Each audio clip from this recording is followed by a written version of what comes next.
Hey guys, ngayon magluluto tayo ng Korean chicken stew.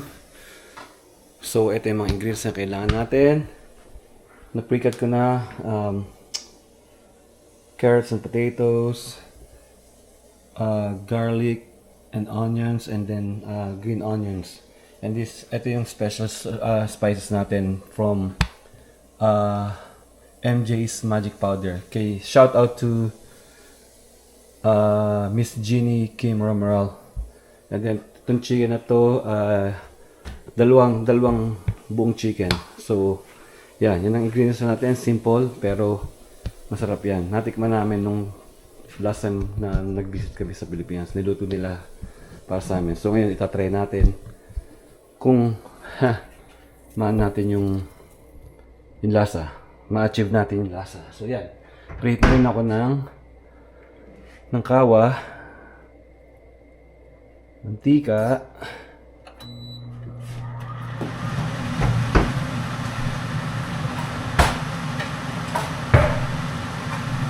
minute na yan, and then sautay lang ng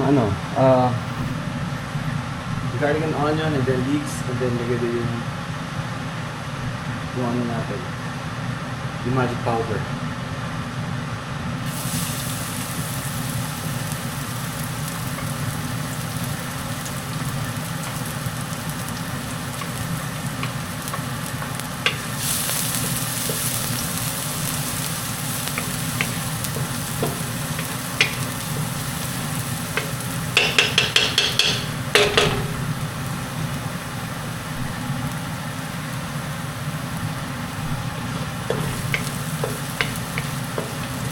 Siguro yung spices na to, yung Korean spice, siguro mga 2 tablespoons lang muna. Tapos mamaya natin i-adjust kung talagang ma-check natin yung lasa ng spices.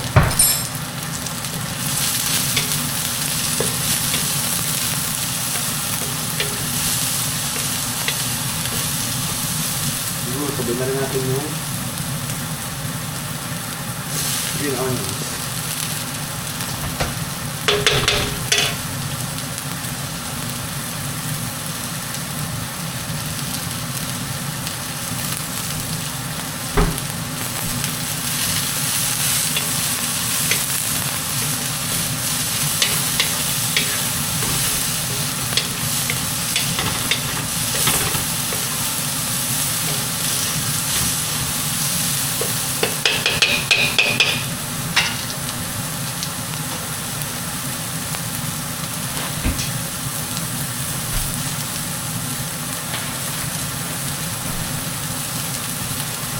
Lalagyan tayo ng 2 tablespoons lang muna yung spice na to. Hindi natin yung matib natin yung lasa agad. Kaya, mamaya pagka medyo paluto na yung chicken, doon natin daragdagan kung pwede pa or tama na. Yan. Siguro siya. Then chicken.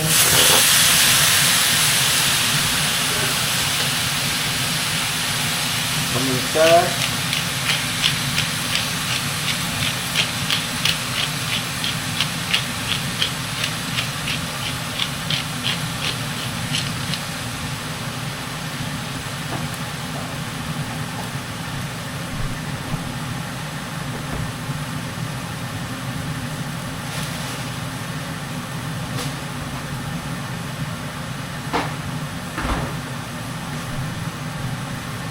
Konting light soy sauce daw to taste.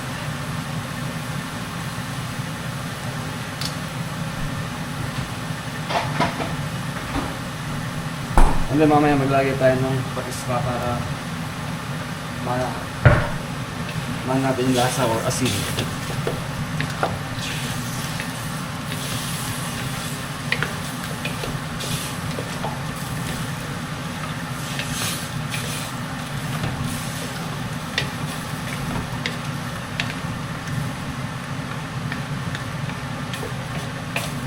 yeah, medyo nakukulang para sa spices. So, I think maglalagay pa tayo ng isang tablespoon pa. Yeah, tama na yan.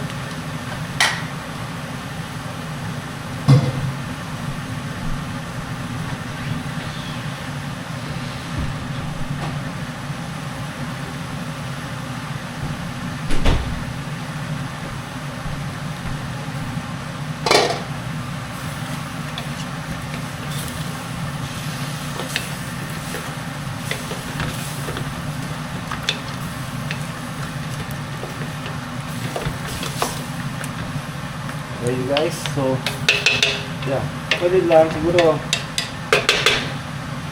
simmer for 5 minutes.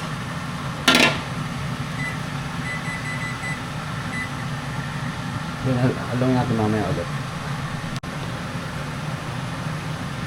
So yan guys, 5 minutes after, pinakulang ko na.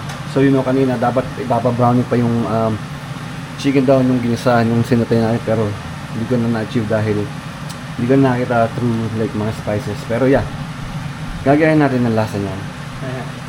So ngayon, after 5 minutes, lalagay ko na itong ng carrots and potatoes. So siguro another 5 minutes pa ulit. So lagyan natin ng konting sabaw pa. Yun na yun. Actually, stew is parang hindi katulad ng Pilipinong chicken stew or apretada. Pero may sabaw eh. So, dadamihan natin ng sabaw. Tapos mamaya pagluto na, good with rice daw to and, you know, itong glass noodles. So, parang soup din. Yeah. So, yan. Ayan guys, nakalipas na yung 5 minutes ulit. Ngayon, lalagyan pa natin ng tubig. So yan, yung stew nito ay parang hindi talaga malapot. So parang sabaw siya na Korean style. Yung nalagyan namin na nakain namin kung kami bumisita. So yan. Siguro ano pa natin ng another like 10 minutes. 10 to 15 more minutes. Yeah, tapos na yan. Ayan guys, after 20 minutes, malambot na yung manok, natibla natin lahat. Ngayon, titignan natin kung na-reach natin yung lasang natikman natin before. So,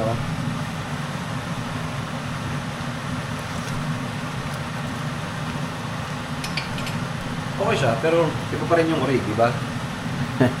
Okay, enjoy!